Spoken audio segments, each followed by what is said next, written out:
Hallelujah. ನಮ್ಮ ಕರ್ತನಾದ ಯೇಸು ಕ್ರಿಸ್ತನ ನಾಮದಲ್ಲಿ ನಿಮ್ಮೆಲ್ಲರಿಗೂ ಶುಭಗಳು. Good morning. ಈ ದಿನ ಗುಡ್ ಫ್ರೈಡೇ ಅಲ್ಲವೋ? ನಮ್ಮ ಕರ್ತನಾದ ಯೇಸು ನಮಗೋಸ್ಕರ ಶಿಲುಬೆಯಲ್ಲಿ ಮರಣ ಹೊಂದುವಂಥದ್ದು ಒಳ್ಳೆಯದಾಯ್ತು, ಒಳ್ಳೆಯದಾಯ್ತು, ಒಳ್ಳೆಯದಾಯ್ತು, ಎಷ್ಟೋ ಒಳ್ಳೆಯದಾಯ್ತು. ಒಬ್ಬಾತನು ಪರಿಶುದ್ಧನಾದಾತನು ನಮಗೋಸ್ಕರ ಬಲಿಯಾಗುವುದರಿಂದ, ರಕ್ತ ಪ್ರೋಕ್ಷಣ ಆಗಿರೋದ್ರಿಂದ ನಮಗೆ ಪಾಪ ಕ್ಷಮಾಪಣೆ ಉಂಟಾಯಿತು. ಈ ದಿನ ಗುಡ್ ಫ್ರೈಡೇ ಆಗಿದೆ ಪ್ರಿಯರೇ, ಅಂದರೆ ಶುಭ ಶುಕ್ರವಾರ. ತಲೆಬಾಗಿಸಿರಿ, ಒಂದು ಚಿಕ್ಕ ಪ್ರಾರ್ಥನೆಯೊಂದಿಗೆ ವಾಕ್ಯವನ್ನು ಧ್ಯಾನಿಸೋಣ, ಶಿಲುಬೆಯ ಕುರಿತು ಧ್ಯಾನಿಸೋಣ. ಪರಿಶುದ್ಧ ದೇವರೇ, ನಿಮಗೆ ವಂದನೆಗಳು. ಎಷ್ಟು ದೊಡ್ಡ ದೇವರಾಗಿದ್ದೀರಿ, ಎಷ್ಟು ಪ್ರೀತಿಯುಳ್ಳ ದೇವರಾಗಿದ್ದೀರಿ, ಎಷ್ಟು ಜ್ಞಾನವುಳ್ಳ ದೇವರಾಗಿದ್ದೀರಿ, ಎಷ್ಟು ತ್ಯಾಗ ಮಾಡಿರುವಂತಹ ಯೇಸುವೇ, ನಿಮಗೆ ವಂದನೆಗಳು. ಈ ಗುಡ್ ಫ್ರೈಡೇಯಲ್ಲಿರುವ ಪರಮಾರ್ಥವನ್ನು ನಾವು ಗ್ರಹಿಸಿಕೊಂಡು ಅದನ್ನು ನಮ್ಮ ಜೀವಿತಗಳಿಗೆ ಅನ್ವಯಿಸಿಕೊಂಡು ನಿಮಗೋಸ್ಕರ ಜೀವಿಸುವಂತೆ ನಿಮ್ಮ ಶಿಲ್ಬೆ ಕುರಿತು ಧ್ಯಾನಿಸುತ್ತಿರುವಾಗ ನಮ್ಮ ಮನೋನೇತ್ರ ತೆರೆಯಿರೆಂದು ಕ್ರಿಸ್ತನ ನಾಮದಲ್ಲಿ ಬೇಡುತ್ತೇನೆ ತಂದೆಯೇ, ಆಮೇನ್. ಶಿಲುಬೆ. ಈ ಶಿಲುಬೆ ಎನ್ನುವಂಥದ್ದು ಕ್ರೈಸ್ತರಿಗೆ ಒಂದು ಚಿಹ್ನೆಯಾಗಿದೆ, ಆದರೆ ನಾವು ಪೂಜಿಸುವಂತಹ ವಿಗ್ರಹ ಅಲ್ಲ ಅದು. ಶಿಲುಬೆಯ ಬದಲಾಗಿ ಆದಿ ಸಭೆಯ ವಿಶ್ವಾಸಿಗಳು ಮೀನಿನ ಗುರುತನ್ನು ಇಟ್ಕೊಳ್ತಿದ್ರಂತೆ. ಆ ನಂತರ ನಿಧಾನವಾಗಿ ಶಿಲುಬೆಯನ್ನು ಒಂದು ಸಿಂಬಲ್ ಆಗಿ, ಗುರುತಾಗಿ ಬಳಸುತ್ತಾ ಇದ್ರು. ಹಾಗಾಗಿ ಚರ್ಚಸ್ ಮೇಲೆ ಮಾತ್ರವಲ್ಲ, ಈ ದಿನಗಳಲ್ಲಿ ಬಹಳಷ್ಟು ಜನ ಕೊರಳಿಗೆ ಹಾಕೊಳ್ತಾರೆ, ಗೋಡೆಗಳಿಗೆ ತಗಲಿಸುತ್ತಾರೆ. ಆದರೆ ಈ ಶಿಲುಬೆ ಮುಖ್ಯವಲ್ಲ, ಶಿಲುಬೆಯ ಮೇಲಿರುವ ಕ್ರಿಸ್ತನು ಮುಖ್ಯವಾಗಿದ್ದಾರೆ. ಈ ದಿನ ಶಿಲುಬೆಯೇ ಇಲ್ಲದ ಕ್ರೈಸ್ತತ್ವ ಎಲ್ಲೆಡೆ ನೋಡ್ತೇವೆ. ಶಿಲುಬೆಯ ಕುರಿತಾದಂತಹ ಸುವಾರ್ತೆಯ ಸಂದೇಶಗಳನ್ನು ಕುಪ್ಪೆ ಕುಪ್ಪೆಯಾಗಿವೆ. ಒಂದು ಸ್ವಸ್ಥತೆ ಉಂಟಾಗುವುದಾದರೆ, ರಕ್ಷಣೆ ಉಂಟಾಗುವುದಾದರೆ, ಒಬ್ಬ ಪಾಪಿ ಪರಿಶುದ್ಧನಾಗಿ ಮಾರ್ಪಡುವುದಾದರೆ, ಅದ್ಭುತ ಮಹತ್ ಕಾರ್ಯಗಳು ನಡೆಯುವುದಾದರೆ, ಇವೆಲ್ಲವುಗಳಿಗೆ ಮೂಲ ನಮ್ಮ ಕರ್ತನಾದ ಯೇಸು ಶಿಲುಬೆಯ ಮೇಲೆ ಮಾಡಿರುವ ಕಾರ್ಯವೇ ಆಗಿದೆ. ಶಿಲುಬೆಯನ್ನು ಧ್ಯಾನಿಸುವುದು ಅಂದರೆ ಒಂದು ಬೆಳ್ಳಿ, ಬಂಗಾರ, ಮರದಿಂದ ತಯಾರಿಸಿರುವ ಶಿಲುಬೆ ಅಲ್ಲ, ಆದರೆ ಶಿಲುಬೆಗೆ ಹಾಕಲ್ಪಟ್ಟಿರುವಂತಹ ಕ್ರಿಸ್ತನನ್ನು ನಾವು ಗುರುತಿಸುವುದಾದರೆ, ಆ ಪ್ರೀತಿಯನ್ನು ನಾವು ಗ್ರಹಿಸಿಕೊಳ್ಳೋದಾದರೆ, ನಮ್ಮ ಜೀವಿತದಲ್ಲಿ ಒಂದು ಅದ್ಭುತವಾದ ಬಿಡುಗಡೆ ಉಂಟಾಗ್ತದೆ. ಈ ದಿನ ಗುಡ್ ಫ್ರೈಡೇ ಎಂದು ಕರೆಯಲಾಗ್ತದೆ, ಯಾಕೆಂದರೆ ಈ ದಿನ ಪಸ್ಕಾ ದಿನವಾಗಿದ್ದು, ಯಾವ ರೀತಿ ಪಶುಗೆ ಬಲಿ ಕೊಡ್ತಾ ಇದ್ರೋ ಹಾಗೆಯೇ ಹಳೆ ಒಡಂಬಡಿಕೆಯಲ್ಲಿ ಪಾಪ ಕ್ಷಮಾಪಣೆಗೆ ಯಜ್ಞಗಳು ಗುರುತಾಗಿವೆ. ಆದರೆ ಅವು ಟೆಂಪ್ರವರಿ. ಆದರೆ ತಕ್ಕ ಕಾಲದಲ್ಲಿ ಯೇಸು ನಮಗೋಸ್ಕರ ಮರಣ ಹೊಂದಿದ್ದಾರೆ, ನಮಗೋಸ್ಕರ ಬಲಿಯಾಗಿದ್ದಾರೆ. ಒಂದೇ ಸಾರಿ ಆತನು ನಮ್ಮೆಲ್ಲರಿಗೋಸ್ಕರ ತನ್ನ ರಕ್ತವನ್ನು ಸುರಿಸಿ ವರ್ತಮಾನ, ಭೂತ, ಭವಿಷ್ಯತ್ ಕಾಲದಲ್ಲಿರುವ ಪ್ರತಿಯೊಬ್ಬರಿಗೆ ಪಾಪ ಕ್ಷಮಾಪಣೆಯನ್ನು ಸಿದ್ಧ ಮಾಡಿದ್ದಾರೆ. ಒಂದು ವಚನ ಓದುತ್ತೇನೆ ಕೇಳ್ರಿ. ರೋಮಪುರದವರಿಗೆ ಬರೆದ ಪತ್ರಿಕೆ 5ನೇ ಅಧ್ಯಾಯ 6ನೇ ವಚನ ಏನು ಹೇಳುತ್ತೆ ನೋಡಿರಿ. ನಾವು ಅಶಕ್ತರಾಗಿದ್ದಾಗಲೇ ಕ್ರಿಸ್ತನು ನೇಮಿತ ಕಾಲದಲ್ಲಿ ಭಕ್ತಿಹೀನರಿಗೋಸ್ಕರ ತನ್ನ ಪ್ರಾಣವನ್ನು ಕೊಟ್ಟನು. ನೀತಿವಂತರಿಗೋಸ್ಕರ ಯಾರಾದರೂ ಪ್ರಾಣ ಕೊಡುವುದು ಅಪರೂಪ, ಉಪಕಾರಿಗೋಸ್ಕರ ಪ್ರಾಣ ಕೊಡುವುದಕ್ಕೆ ಯಾವನಾದರೂ ಧೈರ್ಯ ಮಾಡನು. ಆದರೆ ನಾವು ಪಾಪಿಗಳಾಗಿದ್ದಾಗಲೂ ಕ್ರಿಸ್ತನು ನಮಗೋಸ್ಕರ ತನ್ನ ಪ್ರಾಣ ಕೊಟ್ಟದ್ದರಲ್ಲಿ ದೇವರು ನಮ್ಮ ಮೇಲೆ ತನಗಿರುವ ಪ್ರೀತಿಯನ್ನು ಸಿದ್ಧಾಂತಪಡಿಸಿದ್ದಾನೆ. ಅಂದರೆ ನಾವು ಪಾಪಿಗಳಾಗಿದ್ದಾಗಲೇ ಕ್ರಿಸ್ತನು ನಮಗಾಗಿ, ಯಾರು? ಕ್ರಿಸ್ತನು ನಮಗೋಸ್ಕರ ಮರಣ ಹೊಂದಿದನು. ಕ್ರಿಸ್ತನು ನನಗೋಸ್ಕರ ಮರಣ ಹೊಂದಿದನು ಎಂಬುದನ್ನು ನಂಬಿರಿ, ಎಂಬುದನ್ನು ಅಂಗೀಕರಿಸಿರಿ. ನಾವು ಇನ್ನೂ ನಮ್ಮ ಪಾಪದಲ್ಲಿರುವಾಗಲೇ ನಮಗೋಸ್ಕರ ಆತನು ಮರಣ ಹೊಂದಿದ್ದಾನೆ. ಈಗ ನಾವು ಆತನ ರಕ್ತದಿಂದ ನೀತಿವಂತರಾಗಿರಲಾಗಿ ಆತನ ಮೂಲಕ ಬರುವ ಕೋಪಕ್ಕೆ ತಪ್ಪಿಸಿಕೊಳ್ಳುವುದು ಮತ್ತು ನಿಶ್ಚಯವಲ್ಲವೇ? ಹಾಲೆಲೂಯ. ಆತನ ರಕ್ತದಿಂದ ನೀತಿವಂತರೆಂದು ನಿರ್ಣಯಿಸಲ್ಪಡ್ತಿದ್ದೇವೆ. ಮತ್ತಷ್ಟು ಹೆಚ್ಚು ನಿಶ್ಚಯವಾಗಿ ದೇವರ ಕೋಪದಿಂದ ನ್ಯಾಯತೀರ್ಪಿನ ದಿನದಂದು ನಡೆಯಲಿರುವ ಮಹಾ ಭಯಂಕರವಾಗಿರುವ ದೇವರ ಉಗ್ರತೆಯಿಂದ, ನಿತ್ಯ ನರಕದಿಂದ, ಪಾಪದಿಂದ ಬರುವ ಶಿಕ್ಷೆಯಾಗಿರುವ ಮರಣದಿಂದ, ಅಂದರೆ ಎರಡನೆಯ ಮರಣದಿಂದ ನಾವು ತಪ್ಪಿಸಲ್ಪಟ್ಟೆವು. ಯೇಸುಕ್ರಿಸ್ತನ ಶಿಲುಬೆಯ ಕಾರ್ಯಗಳ ಕುರಿತಾಗಿ ಈ ಸೀಸನ್ ಪೂರ್ತಿ ನೀವು ಕೇಳ್ತಾ ಇದ್ದೀರಲ್ಲವೇ? ಅದರ ಕುರಿತು ವಿವರವಾಗಿ ಕೇಳಿದ್ದೀರಿ ಅಂದ್ಕೊಳ್ತೇನೆ. ನಮ್ಮ ಯೇಸು ಈ ಲೋಕದಲ್ಲಿ 33.5 ವರ್ಷ ಬದುಕಿದರು ಎಂಬುದು, ಆತನು 3.5 ವರ್ಷ ಮಾತ್ರವೇ ಬಹಿರಂಗವಾಗಿ ಸೇವೆ ಮಾಡಿದ್ದಾರೆ ಎಂಬುದು ನಾವು ಅರಿತುಕೊಳ್ಳುವೆವು. ಅವೆಲ್ಲವೂ ಕೂಡ ಮತ್ತಾಯ, ಮಾರ್ಕ, ಲೂಕ, ಯೋಹಾನ ಸುವಾರ್ತೆಗಳಲ್ಲಿ ಬರೆಯಲಾಗಿದೆ. ಆತನು ಮಾಡಿದ ಸೇವೆಗಳ ಕುರಿತಾಗಿ ಅನೇಕ ಅಧ್ಯಾಯಗಳು, ಆತನ ಜನನದ ಕುರಿತು 4 ಅಧ್ಯಾಯಗಳು, ಆತನ ಸೇವೆ ಕುರಿತು ಹೆಚ್ಚು ಕಡಿಮೆ 56 ಅಧ್ಯಾಯಗಳು. ಅಂದರೆ ಯೇಸು 3.5 ವರ್ಷ ಮಾಡಿರುವ ಸೇವೆ ಕುರಿತಾಗಿ 56 ಅಧ್ಯಾಯಗಳು ಬರೆಯಲಾಗಿವೆ. ಆದರೆ ಆತನ ಜೀವಿತದ ಕೊನೆಯ ವಾರ, ಪಾಮ್ ಸಂಡೆಯಿಂದ ಅಂದರೆ ಕಳೆದ ಭಾನುವಾರದಿಂದ ಈ ಭಾನುವಾರ ಅಂದರೆ ಈಸ್ಟರ್ ಭಾನುವಾರದವರೆಗೂ ನಡೆದ ಸಂಘಟನೆಗಳು 27 ಅಧ್ಯಾಯಗಳಲ್ಲಿ ಬರೆಯಲಾಗಿವೆ. ಮುಂಚೆ ನಾನು ಹೇಳಿದ್ದೇನೆ, ನೀವು ಓದಿದ್ದೀರೋ ಇಲ್ಲವೋ, ಕನಿಷ್ಠ ಈ ದಿನ ಆದರೂ ಓದಿರಿ. ಮತ್ತಾಯನ ಸುವಾರ್ತೆ, ಮಾರ್ಕನ ಸುವಾರ್ತೆ, ಲೂಕನ ಸುವಾರ್ತೆ, ಯೋಹಾನ ಸುವಾರ್ತೆಯಲ್ಲಿರುವ 3 ಅಧ್ಯಾಯಗಳನ್ನು ಓದಿರಿ. ಕೆಲವೊಂದರಲ್ಲಿ 4 ಅಧ್ಯಾಯ ಇರ್ತವೆ. ಆ ಶಿಲುಬೆಯ ಕುರಿತು ಓದಿರಿ.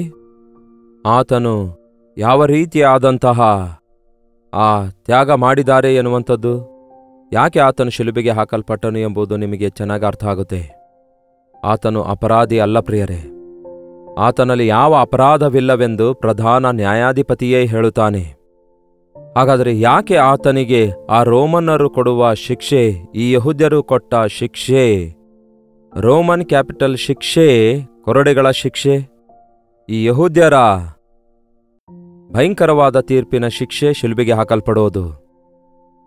ಮತ್ತೆ ಈ 2 ಶಿಕ್ಷೆಗಳು, ಇವುಗಳೊಂದಿಗೆ ಎಕ್ಸ್ಟ್ರಾ ಆಗಿ ಆತನಿಗೆ ಅವಮಾನ, ಪರಿಹಾಸ್ಯ ಮಾಡೋದು, ಅಪಹಾಸ್ಯ ಮಾಡುವುದು, ಉಗುಳುವುದು, ಗುದ್ದುವುದು, ಆತನ ಕೆನ್ನೆಯ ಮೇಲೆ ಹೊಡೆಯುವುದು, ಆತನಿಗೆ ಭಯಂಕರವಾಗಿ ಹಿಂಸೆಗೊಳಿಸುವುದು, ಅಂತಹ ಹಿಂಸೆ ನೋಡುವುದಾದರೆ ಒಂದು ತಪ್ಪು ಮಾಡಿರುವ ವ್ಯಕ್ತಿಗೆ ದಂಡನೆಯಾಗಬೇಕಲ್ಲವೇ? ತಪ್ಪು ಮಾಡಿರುವ ನಮ್ಮೆಲ್ಲರ ದಂಡನೆಯು ಆತನ ಮೇಲೆ ಹಾಕಲಾಯಿತು. ನಂಬಿಯರೇ ಪ್ರಿಯರೇ, ನೀವು ಮಾಡಿರುವಂತಹ ಪ್ರತಿ ಪಾಪಕ್ಕೋಸ್ಕರ ಆತನು ಪರಿಹಾರವನ್ನುಂಟು ಮಾಡಿದ್ದಾನೆ. ಹಾಗಾಗಿ ಈ ದಿನ ಆತನ ನಾಮದಲ್ಲಿ ನಿಮಗೆ ಕ್ಷಮಾಪಣೆ ಇದೆ. ಈ ಕಡೇ ದಿನದಲ್ಲಿ, ಈ ಕೊನೆಯ 7 ಗಂಟೆಗಳನ್ನು ನಾವು ನೋಡುವುದಾದರೆ, ಆತನಿಗೆ ಅನ್ಯಾಯದ ತೀರ್ಪನ್ನು ತೀರಿಸಿ ಯೆರೂಸಲೇಮಿನ ಹೊರಗಡೆ ಇರುವಂತಹ ಗೊಲ್ಗೋತಾ ಎಂಬ ಸ್ಥಳಕ್ಕೆ ತಂದು, ಅದಕ್ಕೆ ಗ್ರೀಕರು ಕಲ್ವರಿ ಅನ್ನುತ್ತಾರೆ, ಇಬ್ರಿಯದಲ್ಲಿ ಗೊಲ್ಗೋತಾ ಅನ್ನುತ್ತಾರೆ, ಕನ್ನಡದಲ್ಲಿ ಕಪಾಳ ಎನ್ನುವಂತಹ ಬೆಟ್ಟಕ್ಕೆ ತಂದು ಊರಾಚೆಗೆ ಆತನನ್ನು 2 ಅಪರಾಧಿಗಳ ಮಧ್ಯದಲ್ಲಿ ಶಿಲುಬೆಗೆ ಹಾಕುವುದನ್ನು ನೋಡುತ್ತೇವೆ. ಅದಕ್ಕಿಂತ ಮುಂಚೆ ಬರಬ್ಬನಿಗೋಸ್ಕರ ಭಯಂಕರವಾದ ದರೋಡೆಕೋರ, ಅಷ್ಟಕ್ಕೂ ಆ ದೇಶದಲ್ಲಿ, ಆ ಪ್ರಾಂತ್ಯದಲ್ಲಿ ಹೆಸರುವಾಸಿಯಾದ ಅಪರಾಧಿಯಾಗಿದ್ದ. ಕೊನೆಗೆ ಅವನಿಗೂ ಬರಬೇಕಾದ ಶಿಕ್ಷೆಯ ಬದಲಿಗೆ ಅವನ ಸ್ಥಾನದಲ್ಲೂ ಕೂಡ ಯಾವ ಪಾಪ ಅರಿಯದಿರುವ, ಅಪರಾಧ ಮಾಡದಿರುವ, ನಿರ್ದೋಷಿಯೂ ನಿಷ್ಕಳಂಕನೂ ಆಗಿರುವ ಕ್ರಿಸ್ತನು ನಮಗೋಸ್ಕರ ನಿಷ್ಕಳಂಕವಾದ ಯಜ್ಞದ ಕುರಿಮರಿಯಂತೆ ನಮಗಾಗಿ ಬಲಿಯಾದನು. ಯಾವ ರೀತಿ ಹಳೆ ಒಡಂಬಡಿಕೆಯಲ್ಲಿ ಪಾಪ ಕ್ಷಮಾಪಣೆ ಹೊಂದಿದರೋ, ಹಾಗೆಯೇ ಪಾಪವಿಲ್ಲದಂತಹ ಯೇಸು ಪಾಪಿಗಳಾಗಿರುವ ನಮಗೋಸ್ಕರ ಪಾಪ ಪರಿಹಾರದ ಯಜ್ಞವಾಗಿ ತನ್ನ ಪ್ರಾಣವನ್ನೇ ಶಿಲುಬೆಯ ಮೇಲೆ ಅರ್ಪಿಸಿದರು. ಆ ಶಿಲುಬೆಯ ಮೇಲೆಯೇ ಆತನು ಬೆಳಗ್ಗೆ 9 ಗಂಟೆಯಿಂದ ಸಾಯಂಕಾಲ 6 ಗಂಟೆಯವರೆಗೂ 3 ಮಳೆಗಳ ಮೇಲೆ ಆತನ ಶರೀರ ನೇತಾಡಲ್ಪಡುತ್ತಿರುವಾಗ ಎಂತಹ ಘೋರವಾದ ಶ್ರಮೆ ಆತನು ಅನುಭವಿಸಿರುತ್ತಾನೆ ಎಂದು ನಾವು ಊಹಿಸಿಕೊಳ್ಳುವುದಾದರೆ ನಮ್ಮ ಹೃದಯ ಕೃತಜ್ಞತೆಯಿಂದ ತುಂಬಿಕೊಳ್ತವೆ. ಎಷ್ಟು ಪ್ರೀತಿ ತೋರಿಸಿದ್ರಿ ಯೇಸುವೆ, ಎಷ್ಟು ದಯೆ ತೋರಿಸಿದ್ರಿ ಯೇಸುವೆ, ನಮ್ಮನ್ನು ಬಿಡಿಸುವುದಕ್ಕಾಗಿ ಎಂತಹ ದೊಡ್ಡ ತ್ಯಾಗ ನೀವು ಮಾಡಿದ್ದೀರಿ ಎಂಬುದಾಗಿ ನಮ್ಮ ಮನೋನೇತ್ರಗಳು ಬೆಳಗಿಸಲ್ಪಟ್ಟಾಗ ಆತನ ಮುಂದೆ ಅಡ್ಡಬಿದ್ದು ಸಾಷ್ಟಾಂಗ ನಮಸ್ಕಾರ ಮಾಡ್ತೇವೆ. ಆತನಿಗೆ ಆಗಲೇ ಕೊರಡೆಯ ಶಿಕ್ಷೆ ವಿಧಿಸಿ 1 ಕಡಿಮೆ 40 ಪೆಟ್ಟುಗಳನ್ನು ಹೊಡೆಯುತ್ತಾರೆ. ಆತನ ಮುಖದ ಮೇಲೆ ಉಗಿಯುತ್ತಾರೆ, ಮುಷ್ಟಿ ಮಾಡಿ ಮುಖದ ಮೇಲೆ ಹೊಡೆಯುತ್ತಾರೆ. ನಿನಗೆ ಹೊಡೆದದ್ದು ಯಾರು ಹೇಳು ಅನ್ನುತ್ತಾರೆ. ಆತನಿಗೆ ಬರೀ ಕೈಯಿಂದ ಕೆನ್ನೆಯ ಮೇಲೆ ಹೊಡೆಯುತ್ತಾರೆ. ಆತನನ್ನು ಬಹಿರಂಗವಾಗಿ ನಿಲ್ಲಿಸಿ ಅವಮಾನಗೊಳಿಸುತ್ತಾರೆ, ಅಪಹಾಸ್ಯ ಮಾಡುತ್ತಾರೆ.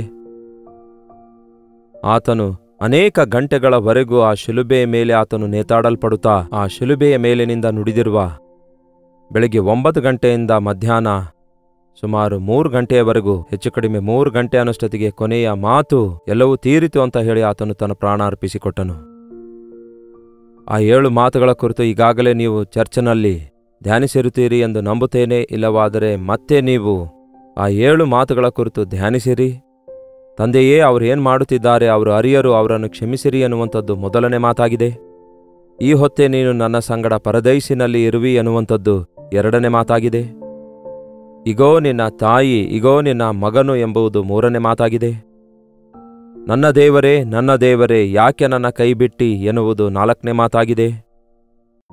ನನಗೆ ದಾಹ ಆಗಿದೆ ಎನ್ನುವಂಥದ್ದು 5ನೇ ಮಾತಾಗಿದೆ. ಎಲ್ಲವೂ ತೀರಿತು ಎನ್ನುವುದು 6ನೇ ಮಾತಾಗಿದೆ. ತಂದೆಯೇ, ನಿನ್ನ ಕೈಗೆ ನನ್ನ ಆತ್ಮವನ್ನು ಒಪ್ಪಿಸಿಕೊಡುತ್ತಿದ್ದೇನೆ ಎಂದು ಜೋರಾಗಿ ಕೂಗಿ ಪ್ರಾಣ ಬಿಟ್ಟಿದ್ದು ಕೊನೆಯ ಮಾತಾಗಿರುತ್ತದೆ. ಆ ಕೊನೆಯ ಸಂದೇಶದಲ್ಲಿರುವಂತಹ ಕ್ಷಮಾಪಣೆ, ಪ್ರೀತಿ, ಪರಲೋಕ ರಾಜ್ಯಕ್ಕೆ ಸೇರಿಸಬಲ್ಲಂತಹ ಅಧಿಕಾರ, ಆತನು ದೇವರೊಂದಿಗೆ ಸಹವಾಸವುಳ್ಳವನಾಗಿ, ತಂದೆಯೊಂದಿಗೆ ಸಹವಾಸವುಳ್ಳವನಾಗಿ ಆ ದೊಡ್ಡ ಅನುಭವವನ್ನು ನಿಮಗೋಸ್ಕರ ನನಗೋಸ್ಕರ ನಮ್ಮೆಲ್ಲರ ಪಾಪವನ್ನು ಆತನು ಹೊತ್ತಿಕೊಂಡಾಗ ತಂದೆ ಅಂದರೆ ದೇವರು ಆತನ ಕೈಯನ್ನು ಬಿಟ್ಟರು. ಪಾಪವನ್ನು ಸಹಿಸಲಾರದಂತಹ ತಂದೆಯಾದ ದೇವರು ಯೇಸುವನ್ನು, ಪಾಪ ಭಾರ ಹೊರುತ್ತಿರುವ ಯೇಸುವನ್ನು ಬಿಟ್ಟಾಗ ಒಬ್ಬಂಟಿಗನಾಗಿ ನಿಮಗೋಸ್ಕರ ನನಗೋಸ್ಕರ ಪಾಪ ವೇದನೆಯನ್ನು ಅನುಭವಿಸಿ ತನ್ನ ಪ್ರಾಣವನ್ನೇ ಅರ್ಪಿಸಿ ಶಿಲುಬೆ ಮೇಲೆ ತ್ಯಾಗ ಮಾಡಿದರು. ಈ ಉದಯ ಕಾಲ ಸಮಯದಲ್ಲಿ ನೀವು ನಂಬಿಕೆ ಇಡ್ತಾ ಇದ್ದೀರಾ? ಯೇಸು ಕ್ರಿಸ್ತನು ನಿಮಗೋಸ್ಕರವೇ ಶಿಲುಬೆ ಮೇಲೆ ತನ್ನ ಪ್ರಾಣವನ್ನು ಕೊಟ್ಟಿದ್ದಾರೆ ಎಂದು? ನಿಮ್ಮ ಪಾಪಗಳನ್ನು ಪರಿಹಾರ ಮಾಡುವುದಕ್ಕಾಗಿಯೇ ಆತನು ಶಿಕ್ಷೆಯನ್ನು ಅನುಭವಿಸಿ ನಿಮ್ಮನ್ನು ಮನ್ನಿಸಿ ನಿಮಗೆ ಪಾಪ ಕ್ಷಮಾಪಣೆಯನ್ನುಂಟು ಮಾಡಿದ್ದಾರೆ ಎಂದು ಈ ದಿನವೇ ನಂಬಿರಿ, ಮೊಳಕಾಲೂರಿ. ಯೆಶಾಯ 53ನೇ ಅಧ್ಯಾಯ ಓದಿರಿ ಎಂದು ಅನೇಕ ಸಾರಿ ಹೇಳಿದ್ದೇನೆ. ಈ ದಿನ ಮತ್ತೊಮ್ಮೆ ಓದಿರಿ. ನಮ್ಮ ದ್ರೋಹಗಳ ದೆಸೆಯಿಂದ ಅವನಿಗೆ ಗಾಯವಾಯಿತು, ನಮ್ಮ ಅಪರಾಧಗಳ ನಿಮಿತ್ತ ಅವನು ಜಜ್ಜಲ್ಪಟ್ಟನು, ನಮಗೆ ಸುಕ್ಷೇಮವನ್ನು ಉಂಟು ಮಾಡುವ ದಂಡನೆಯನ್ನು ಅನುಭವಿಸಿದನು. ನಿಜವಾಗಿಯೂ ನಮ್ಮ ಸಂಕಟಗಳನ್ನು ಆತನು ಅನುಭವಿಸಿದನು, ನಮ್ಮ ಶ್ರಮೆಯನ್ನು ಅನುಭವಿಸಿದನು, ನಮ್ಮ ಶಿಕ್ಷೆಯನ್ನು ಅನುಭವಿಸಿದನು. ಎಂತಹ ದೊಡ್ಡ ದೇವರಾಗಿದ್ದಾರೆ ನೋಡಿ. ಇಂತಹ ದೊಡ್ಡ ದೇವರು ಮತ್ತೆ ಎಲ್ಲೇ ಆಗಲಿ ಬೇರೆ ಯಾರೇ ಆಗಲಿ ಇದ್ದಾರೋ? 3 ಗಂಟೆ ಸಮಯ ಅನ್ನೋಷ್ಟೊತ್ತಿಗೆ ಈ ಗುಡ್ ಫ್ರೈಡೆದಂದು ಆತನು ಜೋರಾಗಿ ಕಿರ್ಚಿ ತನ್ನ ಪ್ರಾಣ ಬಿಟ್ಟಾಗ ಏನಾಯ್ತು ಗೊತ್ತಾ ಪ್ರಿಯರೇ? ಭೂಕಂಪ ಉಂಟಾಗ್ತದೆ, ಬಂಡೆಗಳು ಕದಲುತ್ತವೆ. ದೇವರ ಆಲಯದ ತೆರೆ ಪರಿಶುದ್ಧ ಸ್ಥಳಕ್ಕೂ ಮಹಾಪರಿಶುದ್ಧ ಸ್ಥಳಕ್ಕೂ ಮಧ್ಯದಲ್ಲಿ ತಡೆಯಾಗಿರುವ ತೆರೆ ಮೇಲಿನಿಂದ ಕೆಳಗೆ 2 ಹರಿದು ಹೋಗುತ್ತೆ. ಅಲ್ಲಿಯವರೆಗೂ ಮಹಾಯಾಜಕನು ವರ್ಷಕ್ಕೊಂದು ಸಾರಿ ಬಿಟ್ಟರೆ ಬೇರೆ ಯಾರೂ ದೇವರ ಕೃಪಾಸನ ಬಳಿಗೆ ಹೋಗದೇ ಇರುವಂತಹ ಪರಿಸ್ಥಿತಿ ಇರುವಾಗ ಯೇಸು ಕ್ರಿಸ್ತನು ನಮಗೋಸ್ಕರ ಬಲಿಯಾಗುವುದರಿಂದ, ನಮ್ಮ ಪಾಪಗಳಿಗಾಗಿ ಪ್ರಾಯಶ್ಚಿತ್ತ ಮಾಡುವುದರಿಂದ ಈ ದಿನ ಯಾರೇ ಆಗಿರಲಿ ಧೈರ್ಯದಿಂದ ಆತನ ಕೃಪಾಸನ ಬಳಿಗೆ ಹೋಗಬಹುದು.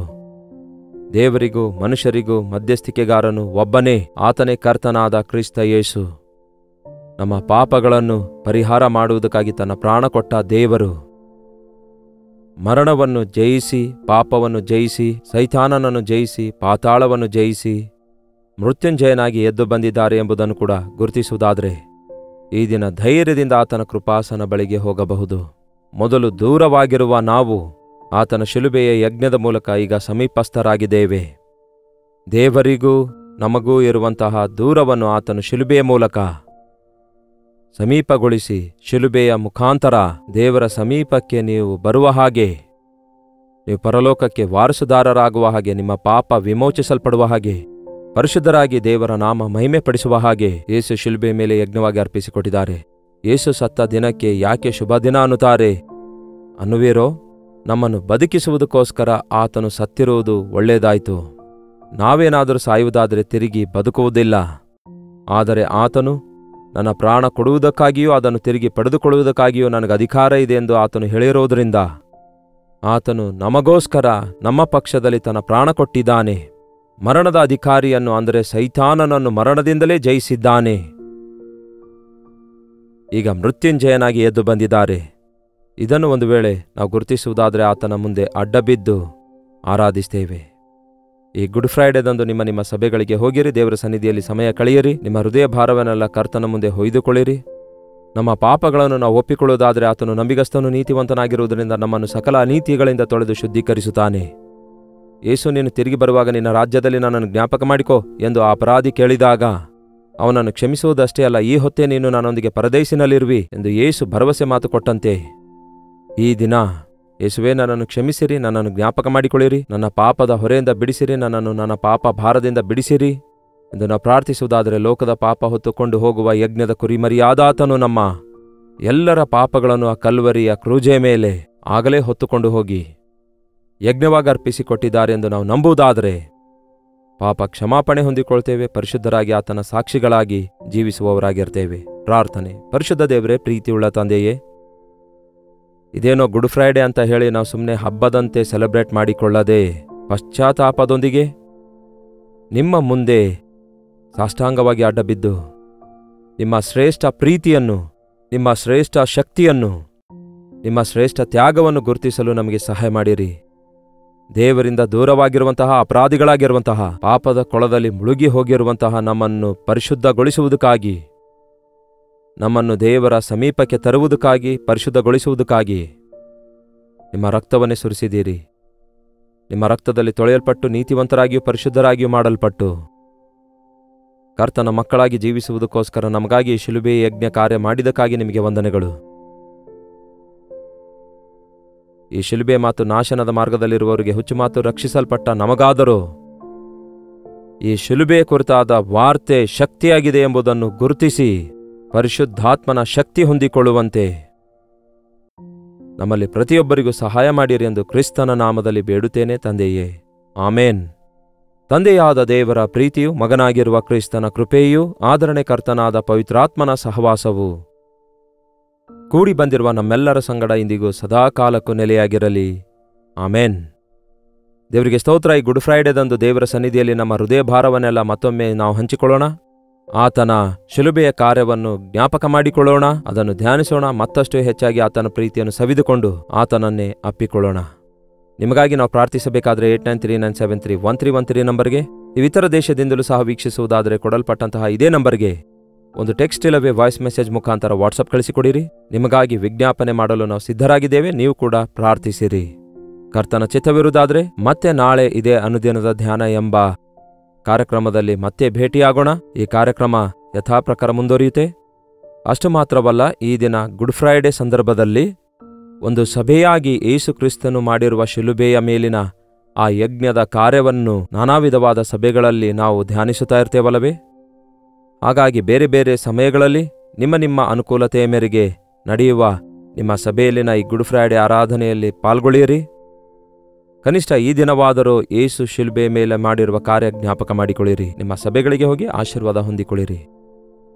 ಅಲ್ಲಿಯವರೆಗೂ ದೇವರ ಮಹಾಕೃಪೆ ನಿಮ್ಮೆಲ್ಲರೊಂದಿಗಿರಲಿ.